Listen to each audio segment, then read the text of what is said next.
Pessoal, sejam bem-vindos e bem-vindas a mais uma aula de português aos meus queridos alunos do segundo ano B, C e D. Sejam bem-vindos, ao segundo semestre, ao terceiro período.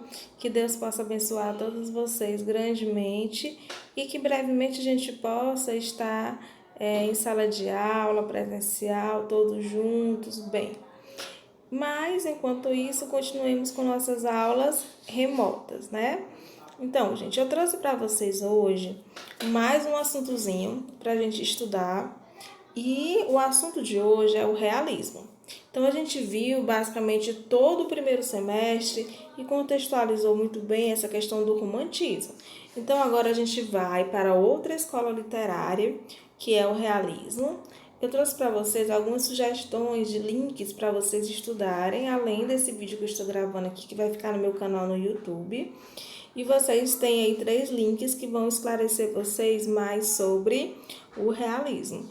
Eu espero que vocês observem também algumas imagens que basicamente todo slide tem, que são obras que têm relação com o realismo, tá certo? Então, gente, quando a gente começa a estudar o realismo, a gente observa dentro de um contexto histórico que ele vai ser bem assim diferente, tanto histórico como social, do que era o romantismo.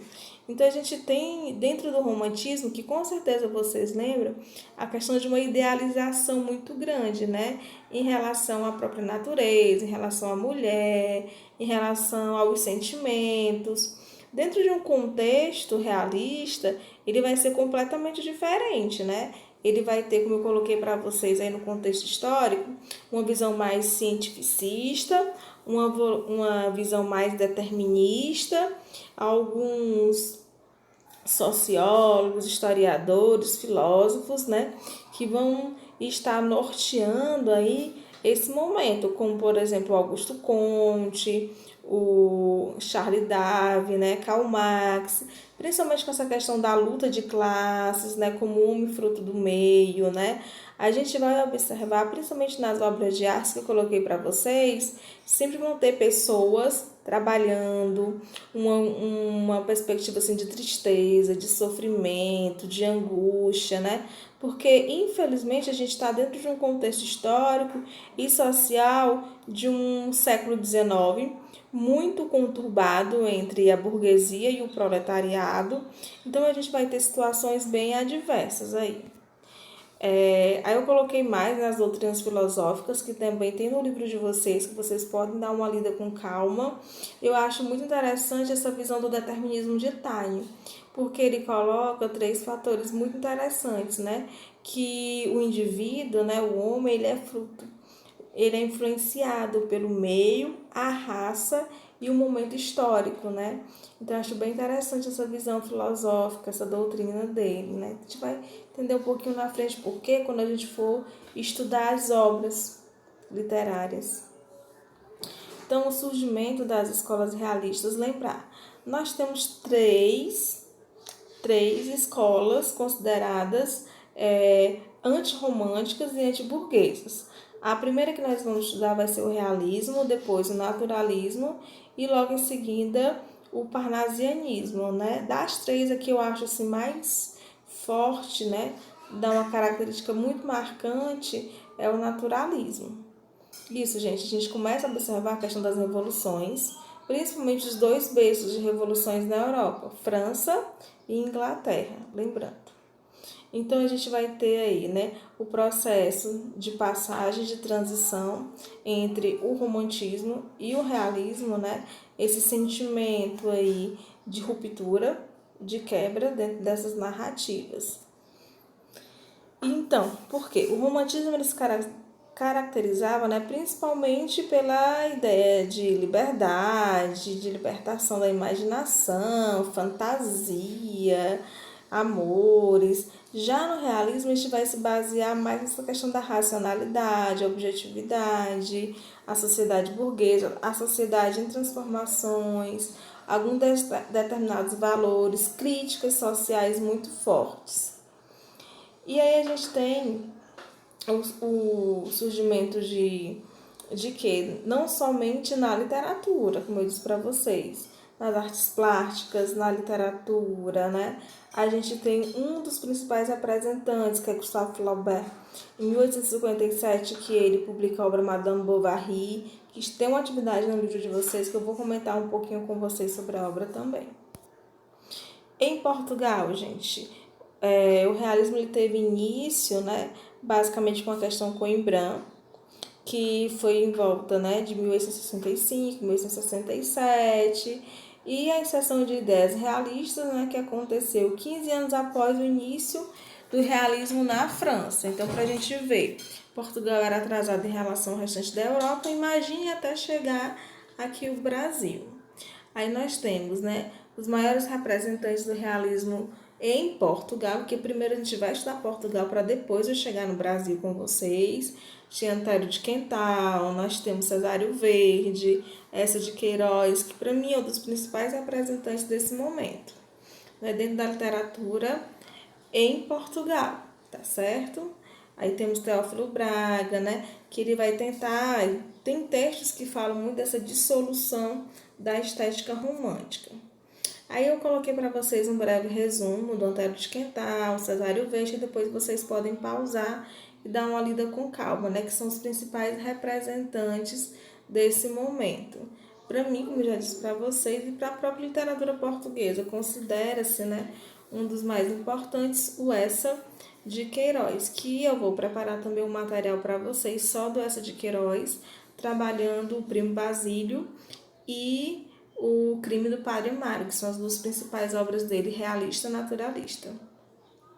Aí tem um pouquinho, né, do Essa de Queiroz, uma foto dele, a principal obra, né, o Crime do Padre Mário, que é considerado uma das primeiras obras com características realistas. Olha só essa imagenzinha aí que eu coloquei do lado, né?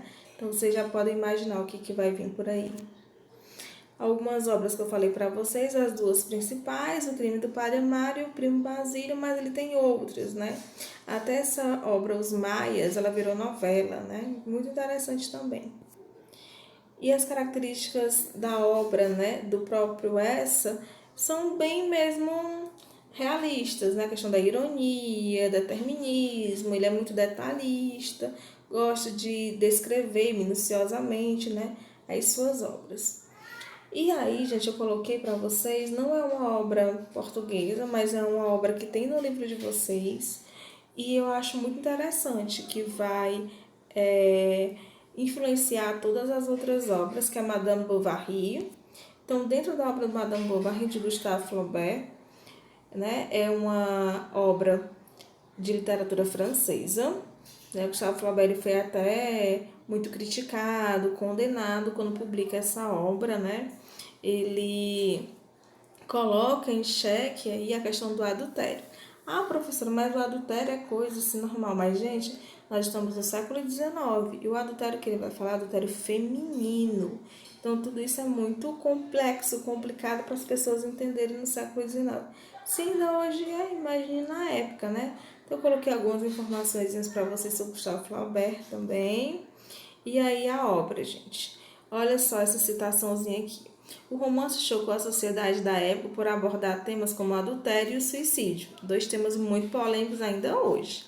Além de expor duras críticas à burguesia, em 1857, com a publicação do livro, ele sofreu um processo no Tribunal de Paris por ofensa moral, pública e religiosa. Então, chegou a esse ponto, né, dele ser processado por conta dessa obra. E aí o artista ele foi inocentado, né, com o apoio de amigos e sua própria defesa célebre, em que se declarou Madame Bovary sou eu, né? Então, ele acabou sendo absolvido, mas ele foi muito criticado por conta dessa obra, né, que é considerada obra-prima do realismo francês, que vai influenciar outras obras. Então, gente, a gente tem aí o comportamento feminino. Emma, ela é casada, né, com Charles Bovary, e aí ela era uma leitora assídua de livros românticos, e ela pensava que a vida dela de casada ia ser a mesma dos livros que ela lia. Só que não tinha emoção nenhuma. Charles era médico, trabalhava, voltava para casa e ela queria mais. E ela começa a se envolver com outros homens, né? E aí começa a arrumar amantes e acaba se envolvendo, acha que isso vai suprir a carência dela, ela começa a dar presentes caros para esses amantes e acaba ficando muito endividada. Então, com medo, né, das cobranças, das dívidas, de hipotecar todos os seus bens, ela acaba cometendo suicídio. Então, imagine uma obra nessa época, né? Então, só uma citaçãozinha do livro aí. Antes de se envenenar, Emma toma consciência de seu abismo interior e o narrador onisciente coloca na voz da heroína uma dramática e direta visão da realidade. Então, gente, assim, os autores realistas, eles dão uma liberdade muito grande para a mulher. Só que eu digo muito assim, essa liberdade até que ponto? Por quê? Quando ela vê que acabou infringindo as regras morais, ela não tem escolha. Infelizmente, a maioria delas comete suicídio ou então enlouquece. É porque elas não vão aguentar a pressão social. Outra obra que eu coloquei para vocês, que tem um assunto muito interessante, que também está no livro de vocês, só que é uma obra inglesa. Óbvio, Twist, que já virou até filme, né? É um romance de Charles Dickens, que relata as aventuras de um rapaz órfão. Então, assim, nesse livro, o autor trata da delinquência provocada pelas condições precárias na sociedade inglesa. Então, foi isso para vocês. Eu trouxe duas influências para vocês perceberem. Madame Bovary, né? Uma obra francesa que fala de adultério, de suicídio feminino. E aqui a obra inglesa que vai falar das delinquências juvenis, né? Do abandono, do descaso, das desigualdades sociais que vão acontecer nessa época. A obra tem muitas personagens, realmente é uma obra grande, né? Então a gente vai ter aí o Oliver, que infelizmente ele perde a sua mãe, ela morre quando tem ele, então ele acaba indo para um orfanato, né, para um local, e ele acaba sendo vendido, trocado, né? E aí por um homem que comanda lá um bando de meninos que roubam as cidades, e o pobre do Oliver se vê nessa situação, né? E aí ele acaba sendo pego em um assalto e que ele nem tinha praticado, os outros acabam fugindo e ele acaba sendo pego. Então o senhor que acusou de assalto acaba tendo piedade, misericórdia dele e acaba o adotando. Só que quando eles descobrem o paradeiro dele, eles querem resgatá-lo, né? Então, com esse resgate, eles acabam cometendo, né, várias atrocidades com o próprio Oliver, tudo. Uma das moças que ajuda o Oliver acaba sendo brutalmente assassinada. Então, tudo isso, infelizmente, vai acontecer na vida do Oliver, né? Só que no final ele tem um final feliz, né? O Senhor, ele acaba adotando realmente o Oliver depois de todas as confusões, depois de tudo que o Oliver passa, né? Todas as tragédias, ele acaba sendo adotado. Então, encontrando o Oliver, o Senhor faz-se de tudo para encontrar as origens do rapaz e acaba descobrindo que Oliver é irmão de um filho de um falecido amigo e que este estava a tentar acabar com a vida de seu irmão, devido a uma herança deixada por seu pai que não queria partilhá-la, né? Então ele acaba adotando um menino, né? Então ele acaba tendo um final feliz, né? Mas infelizmente nem todas as crianças que estão na rua, tudo acabam tendo o mesmo destino. Uma curiosidade para a gente encerrar, o livro foi por diversas vezes adaptado em cinema, destaca essa adaptação, né, de 1948, que adaptou para o cinema o livro Grandes Esperanças, também de Dickens, lançado aí em 2005. O filme, além de ter sido uma criação individual, já ganhou 5 Oscars por melhor filme. Realmente uma história muito interessante, né? Muito curiosa e que retrata muito bem como eram as ruas inglesas do século XIX. Então, gente, eu coloquei uma atividadezinha para vocês no formulário, tá certo? Então, estude o capítulo do realismo no livro de vocês. Então, qualquer dúvida, vocês podem entrar em contato comigo que eu estarei encaminhando com certeza para a gente esclarecer. Então, tudo de